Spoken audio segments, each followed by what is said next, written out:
उत्तराखंड जाना ही जाता है अपने प्राकृतिक सौंदर्य एवं सुंदरता के लिए।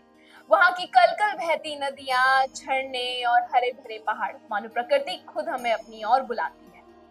कुछ ऐसा है हमारा देवी देवताओं से भरा लोक, यानी कि उत्तराखंड, जिसे हम उत्तराखंड देव भूमि के नाम से भी जानते हैं। नमस्कार, स्वागत है आप सबका GBN 24 न्यूज पर। मैं हूँ आपके साथ तनीषा भारद्वाज।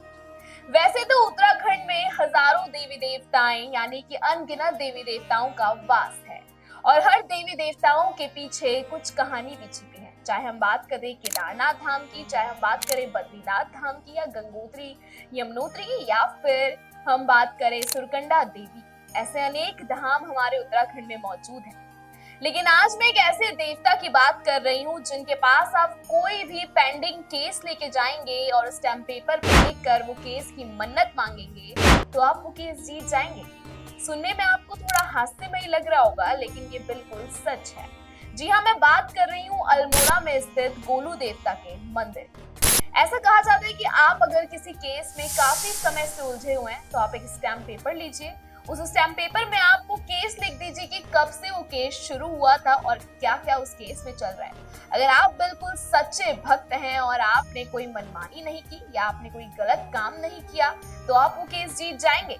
लेकिन केस जीतने के बाद आपको मंदिर में घंटा या घंटी चढ़ानी होगी, जिससे भगवान प्रसन्न होते हैं। ऐसी ये मान्यता हजारों सालों से गोलू देवता मंदिर के बारे में चली आ रही है। गोलू देवता मंदिर में टंगे हजारों की संख्या में घंटा घंटी इस बात का प्रतीक है कि ये मान्यता असफल नहीं है।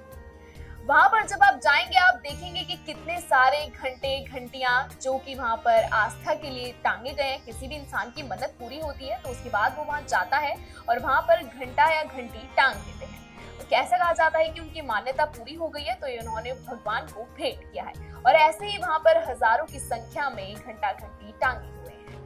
और ऐसा भी कहा जाता है कि उन्हें न्याय के देवता इसलिए बोला जाता है क्योंकि वो न्याय करने में देर नहीं लगाते हैं। आपको बता दूं कि अल्मोड़ा से 8 किलोमीटर दूर पिथौरागढ़ हाईवे पे ये मंदिर स्थित है। और इस मंदिर में केवल उत्तराखंड से, ना केवल हमारे भारत देश से, बल्कि विदेशों से भी लोग आते हैं और अपनी अर्जी लगाकर जाते हैं। और इस मंदिर में हम ये भी आपको बता दें कि मंदिर में माना जाता है कि भगवान कृष्ण और भगवान के स्वरूप है गोलू देवता।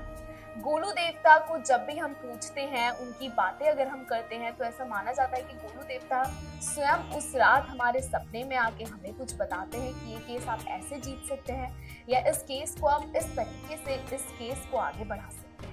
हजारों साल से जो श्रद्धालु गोलू देवता को मानते हैं वो ये कहते हैं कि हम बहुत पुराने, हमारे पूर्वज हमें बताते आए हैं या हमारी पीढ़ी दर पीढ़ी हमें ये बताती आई है कि जब भी हमारी कोई पूर्वज का केस चल रहा होता है तो वो यहाँ आते हैं, यहाँ के स्टैम्प पेपर पे लिखते हैं और बोलते हैं कि जब हम ये केस जीत जाएंगे तो हम आपको घंटा प्रदान करेंगे। और उसके बाद वो केस वो जीत जाते हैं। लेकिन बशर्त एक है, केस आपका जो केस है वो बिल्कुल सच्चा होना चाहिए और आपके मन में सच्चाई होनी चाहिए और आप एक अच्छे इंसान होने चाहिए, तभी आप वो केस जीत जाएंगे और गोलू देवता का आशीर्वाद आपके सर पे उस दिन से बन जाएगा। उत्तराखंड की तमाम ऐसी कहानियों को देखने के लिए बने रहिए GBN 24 न्यूज के साथ। तब तक के लिए मुझे दीजिए इजाजत।